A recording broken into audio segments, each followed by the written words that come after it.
After years of scientific research and relentless experiments, the world had finally reached a turning point. Humanity had developed a technology capable of controlling the elements. This technology provided incredible powers, such as freezing water, controlling fire, and bending metal. People were now more dangerous not only against nature but also against each other. Every technology used for peace could turn into a deadly weapon in war. Fennec, a young but experienced officer, served in the Element Technology Forces. He was leading an operation to retake a strategic area in the frozen mountains of the north, which had fallen under the control of rebel militants. These militants had created their own power based on old technology, but Fennec and his team were equipped with next-generation element control devices. This technology was the only thing that could give them an edge over their enemies. He had two people in his team, Colleen and Rourke. Colleen was a fire control specialist, while Rourke could manipulate metal at an atomic level. Fennec, on the other hand, was a master at manipulating water and ice. Together, they had to complete this difficult mission successfully, or these militants would become an even greater threat to the world. The morning of the operation began cold and windy. Snowstorms swirled over the frozen ground, and Fennec's eyes were locked on the target amidst the snowflakes. As the team advanced quietly, they spotted enemy patrols. They needed to come up with a small but effective attack plan. "The first strike has to be ours," Fennec said, looking at his team. "We'll move fast and decisively. We won't give them a chance to react, and we'll take the advantage." Colleen raised her hand, forming a ball of fire in her palm. "They'll see just how dangerous fire can be in this cold." Rourke touched his heavy armor, bending the metal slightly as a test. "Leave me at the front. I'll force them into defense." Fennec glanced at the frozen river to the north, finalizing his plan. "I'll use the water to turn the environment to our advantage. I can freeze the river and create ice blocks to trap them. Rourke, you'll ensnare them with metal while Colleen breaks through their defenses." They exchanged determined looks. Fennec gave the signal, and they moved out.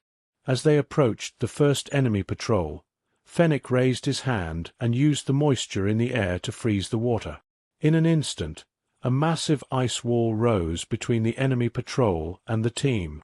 The militants, startled, began looking for a way to escape.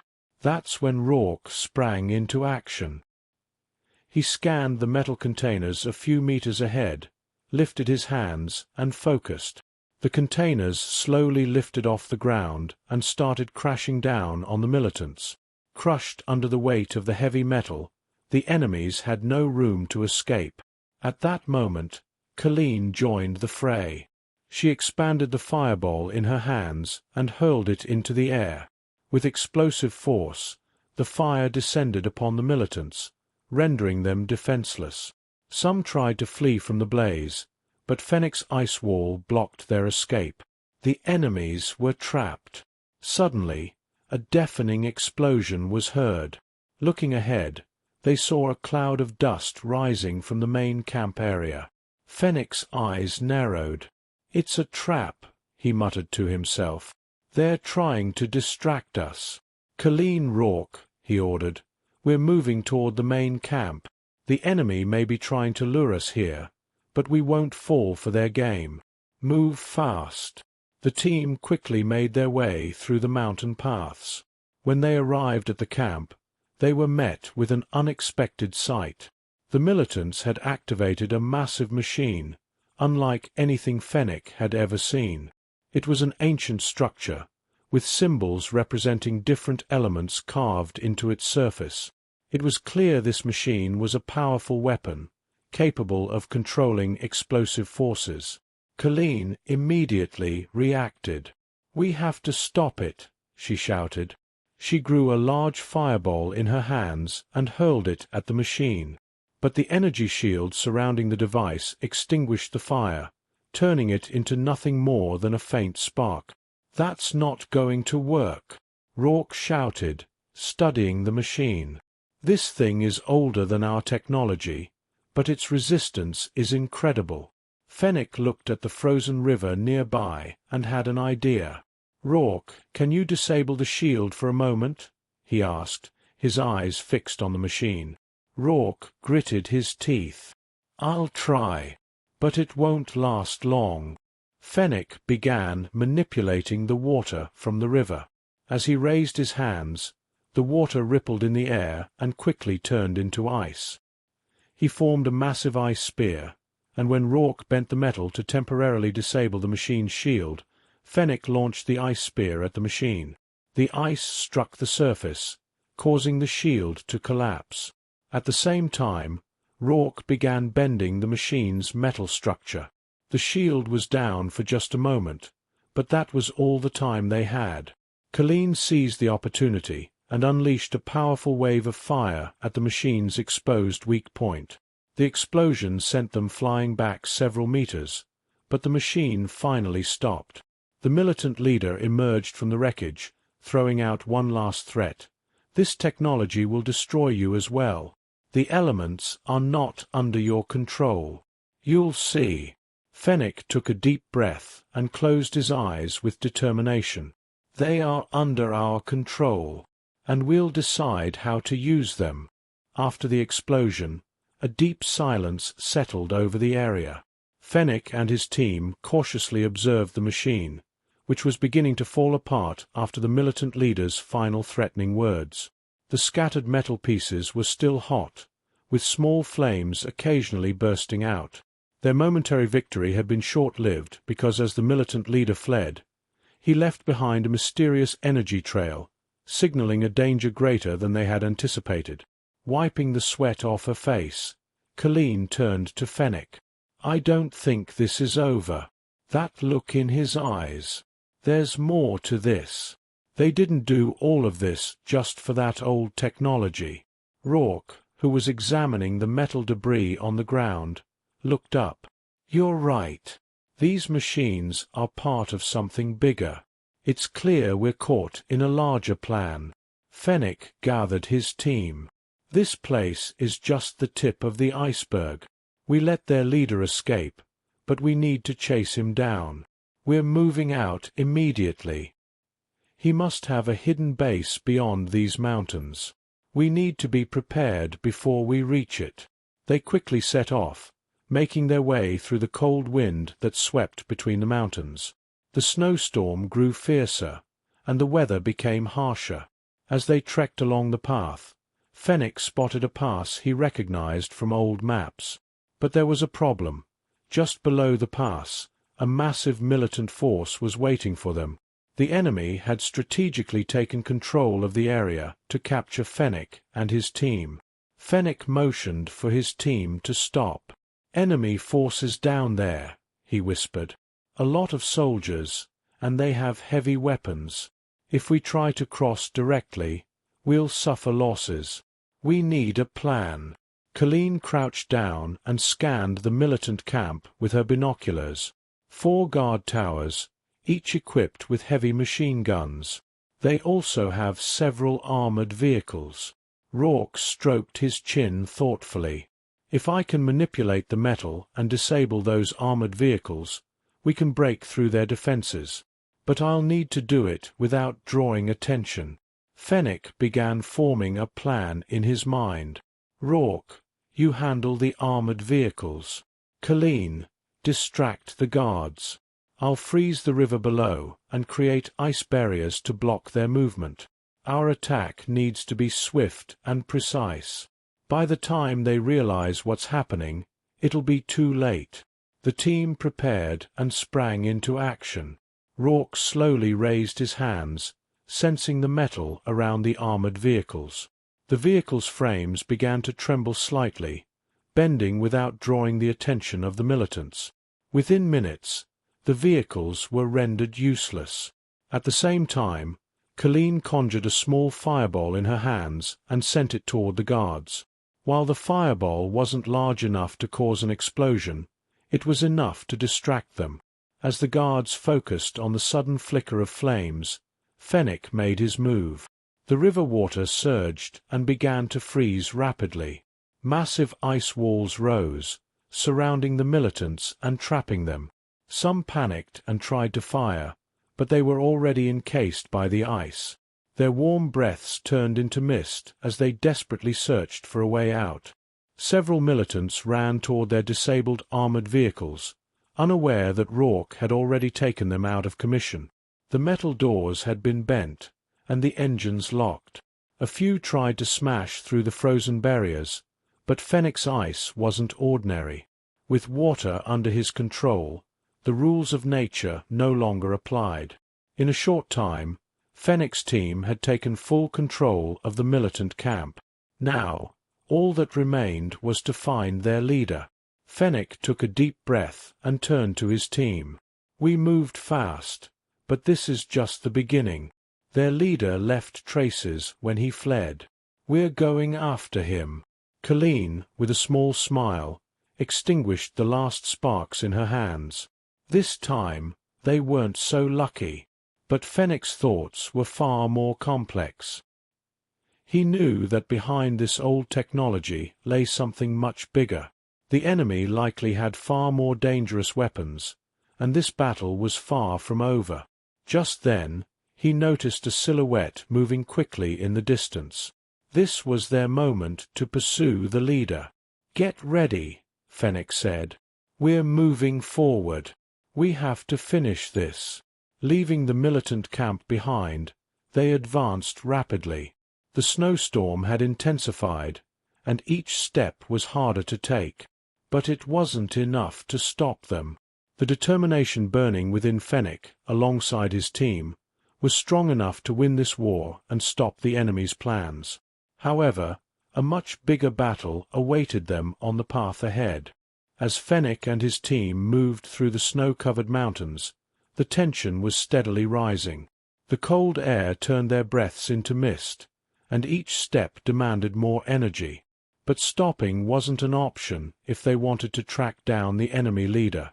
Fennec had a clear plan: reach the militants' main base and corner the enemy. While the team passed through a narrow pass, Colleen carefully scanned the surroundings. "Something's wrong," she whispered. "There's a trap waiting for us here." At that moment, a barrage of rockets launched from behind the snow-covered rocks. The rockets whistled through the air, followed by the sound of explosions. Fennec quickly created an ice shield, protecting his team. The shield trembled under the impact of the rockets, but didn't shatter. Fennec's control had turned the ice into a nearly impenetrable armor. "Rourke!"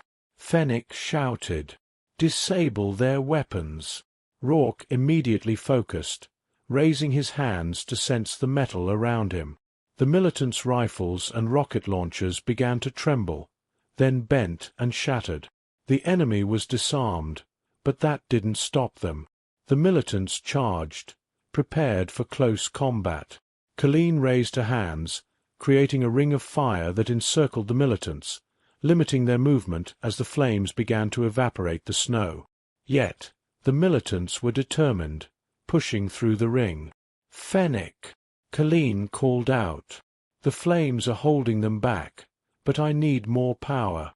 I have to widen the circle." Fennec quickly made his decision. "Hold them off. We're moving ahead." Rourke unleashed a whirlwind of metal, scattering the enemies around him, then joined Fennec and Colleen.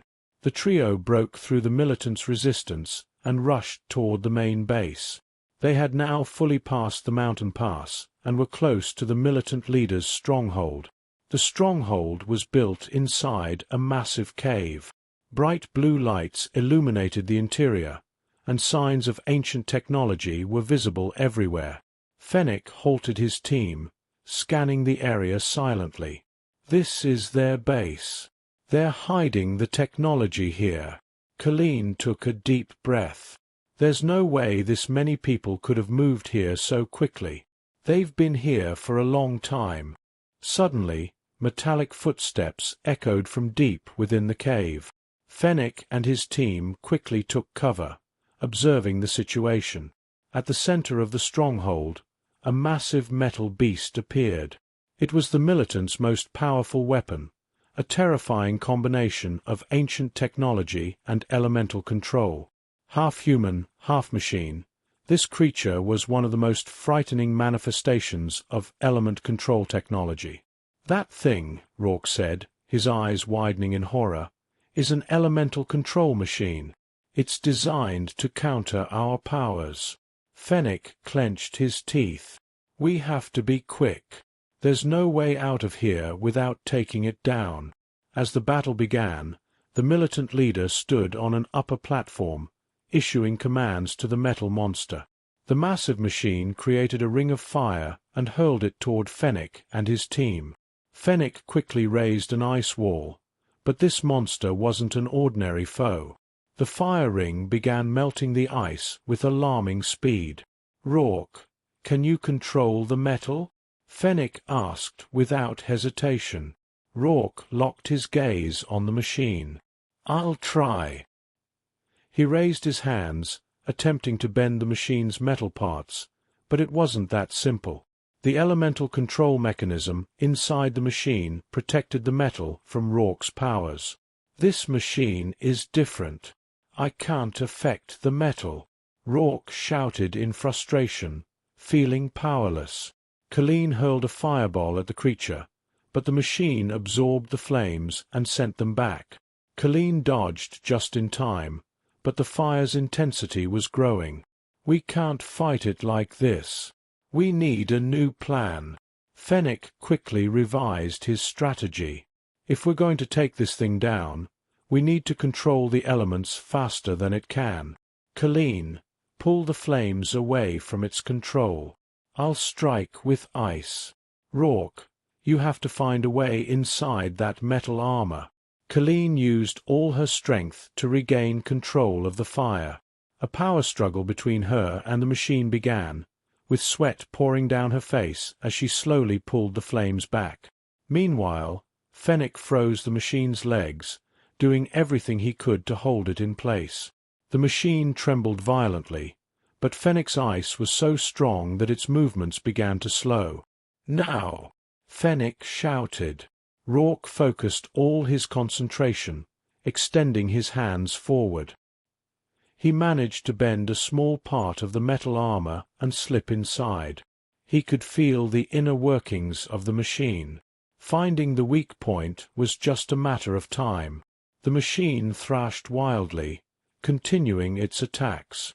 The fire raged again, the ice cracked, and the metal groaned under the strain. But Rourke remained focused, and finally he found the weak spot. When he severed the connection, the machine suddenly stopped. A brief moment of silence followed before the massive beast collapsed to the ground. Fennec exhaled deeply. "We did it." But their victory was short-lived as a voice echoed from the depths of the cave. The militant leader stood on the upper platform, watching them. "You've only passed the first obstacle," he said in a menacing tone. "Prepare to face a much greater power." Fennec locked eyes with the leader. "No matter what, humanity will win this fight." A smile appeared on the leader's face. "We'll see." The battle was far from over. As the militant leader's threatening voice echoed through the cavern, Fennec, Colleen, and Rourke exchanged glances. It was clear they were in for a grueling fight. Behind the leader, on a platform high above, a massive energy generator glowed. This device, which illuminated the entire cave, was the source of the element control technology. If they could take it down, the enemy's power might be depleted. Fennec quickly gave orders to his team. "We need to neutralize the leader and disable the generator. Otherwise, we'll be trapped here." Rourke focused his gaze on the generator.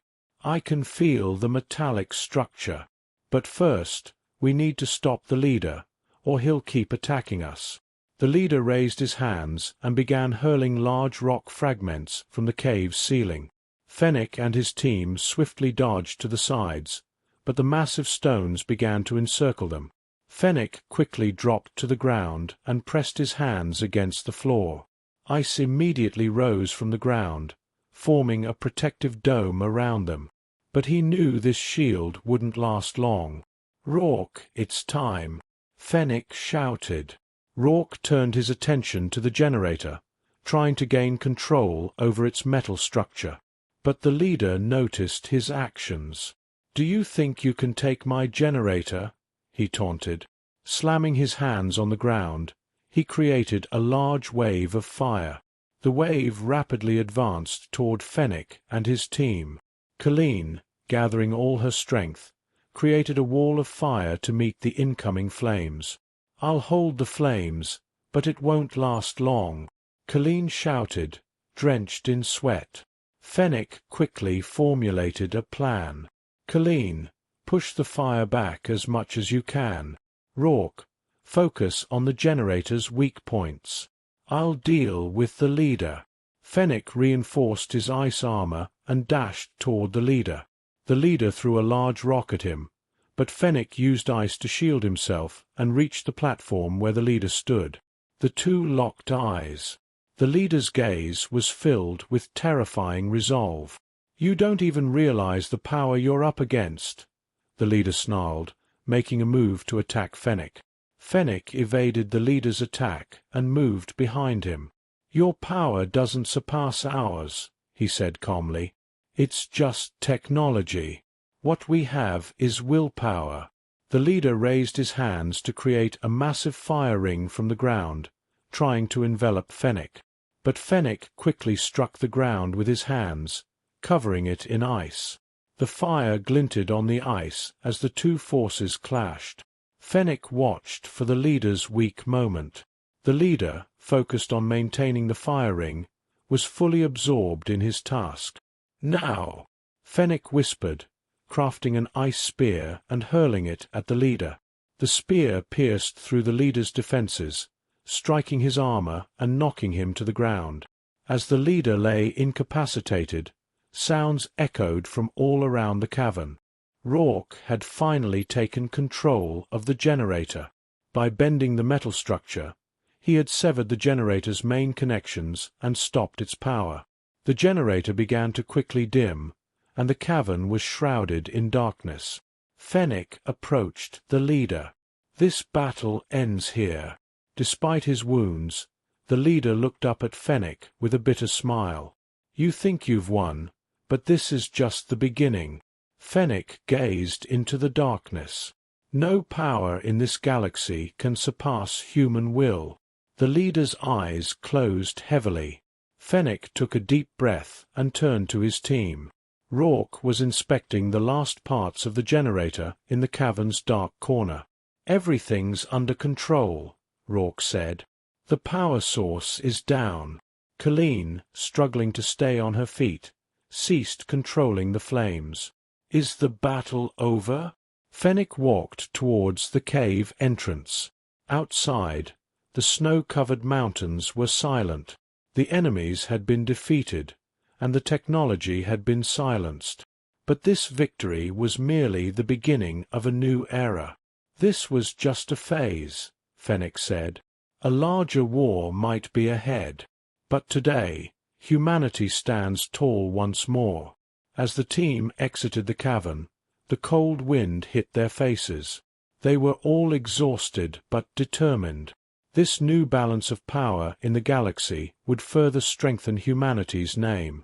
Fennec looked towards the horizon and repeated to himself, "No matter what, we will be the victors." I hope you had a good time. If you liked my story, do not forget to comment and subscribe to my channel. Goodbye. See you in the next story.